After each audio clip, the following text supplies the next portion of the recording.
How much testing will be sufficient? So if somebody asks you in the interview question, how will you be answering this question?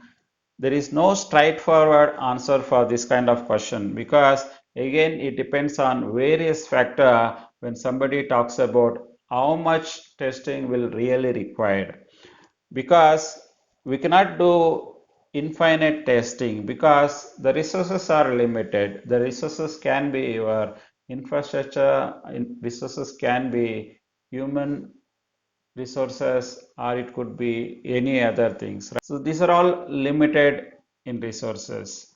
So because of that, based on the quality requirements, because every project they define certain quality requirements that they need to achieve, the kind of risk which project can take, and also what is the budget they can allocate to the given project, or how much time they can allocate. So based on all these factors, they should take a decision how much more testing they need to do or when they need to stop the testing.